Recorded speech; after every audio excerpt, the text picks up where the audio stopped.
Okay, Duane, I want to ask this question about our actions. Um, I know wrong and right are just labels, are just maybe what you call ideas in people's mind. But we are prone to,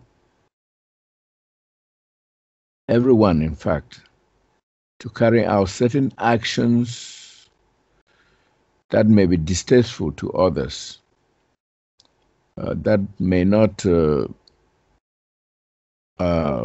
align themselves with the whole of life. And I don't know how we should consider such actions, that we should call them sins or what. I sometimes think that where there is no consciousness of having sinned, if we have to take the religionists into consideration, and then I will say this: where there is no consciousness of sin, then there is no sin. And I think sin is only the emotional consideration of the idea that makes it so strong, and people become so concerned about it.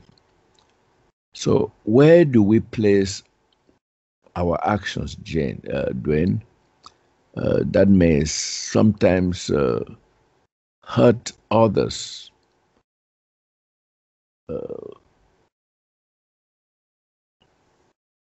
Of the whole of life. Are they sins? Or what label can we give them? Are they just actions or what? Well, again, you're asking the question, Charles, and the idea of sin. Okay, again, you're in this world. You're part of this world. You're part of that. That the literal mind that works these ideas in a particular way. I'm not there. I don't do that. I see these ideas. I see them being used, but I don't relate to them in any way. So how do you relate to them? In other words, how do people you know or you relate to this idea?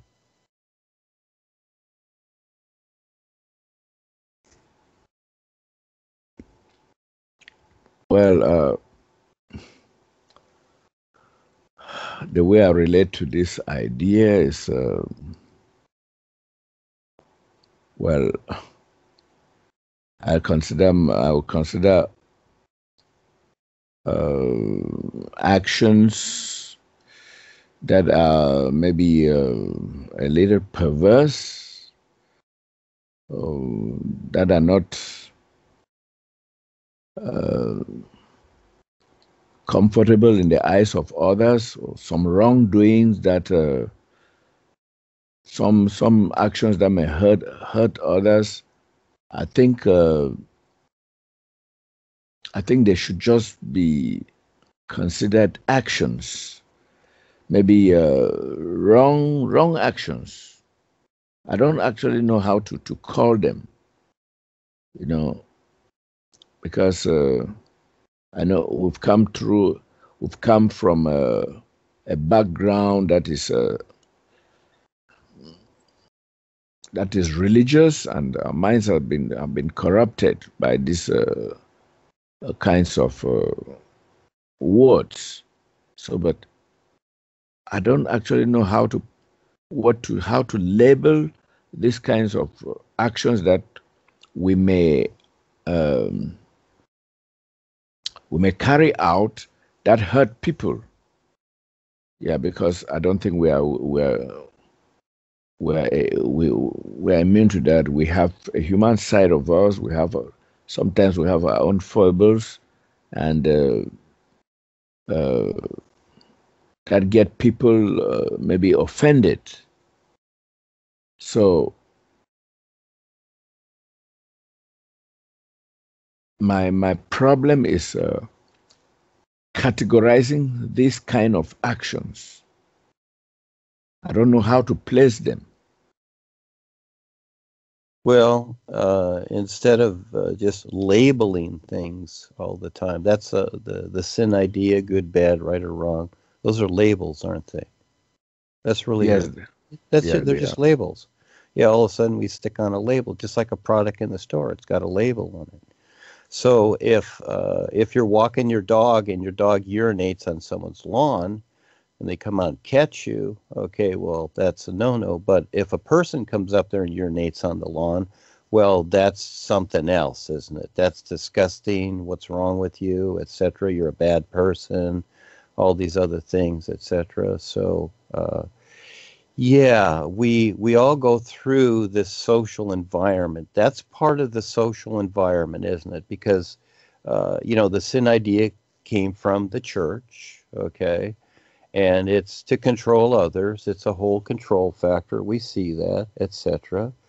And so, again, we see what animals do in nature. They don't always do everything perfect, but they're pretty much right on. As an example, insects, bees, what have you, they're doing their thing. And humans, they make decisions and they start creating these ideas that encumber themselves. Well, actually, with the collective consciousness, that's been created for a long, long, long time. Uh, all the people involved are all hurting each other, and they don't see it. So what about that? And again, most people don't consider that because they're unconscious to it. Yes, just like the idea you brought up. If you don't have a consciousness, then supposedly it's not a sin because you don't reflect upon it accordingly. In other words, you don't feel guilty about it. So all of these little social behaviors is what they are. And yeah, we live with these. They are considerations. And this is where, just like anything, like a person that's grown up in a very poor society can barely feed themselves and their family. As an example, they strive in some way to educate themselves to better provide for themselves. But it takes time to do that. So the same idea exists here with what we're doing, and that is that as people get a real education, then they can surpass all these social behaviors that really mean nothing. They don't stay encumbered by them until eventually they shine like the sun and they're encumbered by nothing. So the sun, again, is the example that, it's providing an example of what's possible for everyone. This is what's so cool about it. But again, you got to see it. And so most people will think with their personal mind and say, oh, I don't believe that. All of a sudden, it goes to another label, a belief idea, which means what? So, yeah, it's a very interesting world we live in. So all these ideas. So again, this is why I constantly promote and create new projects and ideas that relate to the true reality life is, instead of trying to sort out any of this stuff that's already been created that only relates to a one-dimensional encasement. Yeah, there is a difference.